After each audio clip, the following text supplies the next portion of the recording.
this is a perfect segue to ask you about hi-fi gear and this kind of new journey in your career Yeah. and how you're.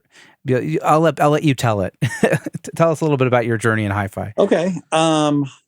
Well, the two have really kind of gone hand in hand, and I wasn't really into the hi-fi stuff for years because I had this real tendency to think, well, I mean, yeah, some of that gear sounds amazing, but that crowd, they just don't know shit about how records are made, and like they buy into all this snake oil, and it's just like, just come on, cable sound, give me I just was so off put by that whole kind of thing, but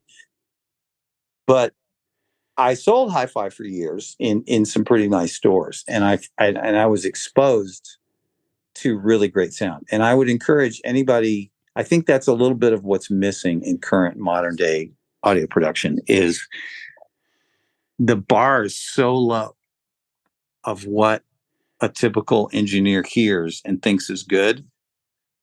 You need to get off your ass and find a high-end stereo and go hear some killer system and hear what's possible in playback. And realize that you can get great mixes with whatever tool you use, like NS10s or headphones or whatever. That's fine, but there's a whole other level of enjoyment and resolution of your mixes to be enjoyed on a really super critical, super cool system. And it's not that all of that stuff sounds great. Some of it's very stylized sounding, but there's been an interesting convergence between pro audio production and hi-fi where like, okay, now more people are mixing on, focals and ATCs and kind of getting away from NS10s and, nothing against people that still use, those Oratones or the copy of the Oratones, but dude, that happened at a time in the past where there were some car speakers that sounded like Oratones, and like there was console funky table radios.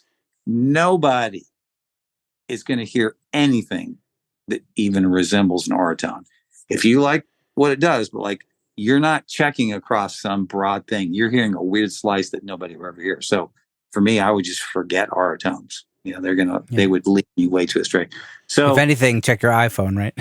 Yeah, check your iPhone. So, now you get people with ATCs and focals and Genelecs and all that. And then you've got the hi-fi people listening to stuff that's way less stylized. Like it's not so scooped in the middle. It's much more accurate in the mid-range. It's lower in coloration. Which is not to say that all of the pro audio stuff is like super accurate and all of the hi-fi stuff is less colored. I mean, there still exists that there's the delta between the two, but that delta has shrunk a lot. And so in the past, let's say it's like 1982 and I'm in some studio and I'm mixing on, some friggin' JBLs or something. And I'm referencing on NS10s or an Oratone in the middle. And I go, well, that sounds pretty cool. And I check out my totally crappy car stereo. I go, all right, it's bright enough. It's cool.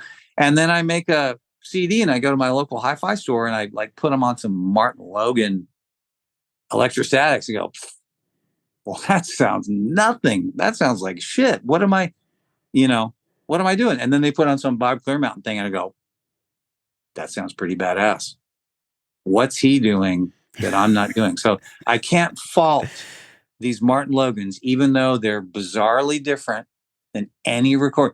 But now you mix on some ATCs or some focals or something, and you take to the hi-fi store, and maybe you don't hear them on Martin Logans, but you hear them on some, a pair of $20,000 super well-designed dynamic drivers. You go, wow, that sounds like what it sounded like in the studio, but even way fucking better.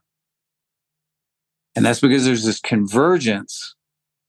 And that kind of, there would be times past when I would dabble with the hi-fi stuff. Like I go into stores and listen and go, keep track of what's going on. But I wasn't in that world. I didn't read the magazines. I was not selling it. I was just a full-time mixer. And I would think, I wonder what it'd be like to like actually get some hi-fi speakers that I like the sound of and mix on it. And I experimented with that a little bit, and I was like, no, there's not enough mid-range. They're too delicate. The distortion's too high. Well, hi-fi speakers now are not that delicate, and they are very low in distortion because the driver technology has gotten better. So you could, if you got used to it in a fairly short time, pretty much mix on any really good hi-fi two-way that's like $6 or $8 or something, because they're going to be low in coloration. They're made to go loud without a lot of distortion. And the ATC home line is exactly the same as the ATC hi-fi line, as the ATC studio line. They're the Mhm. same speaker in a utility cabinet. They're not voiced any differently. They're not tuned any differently.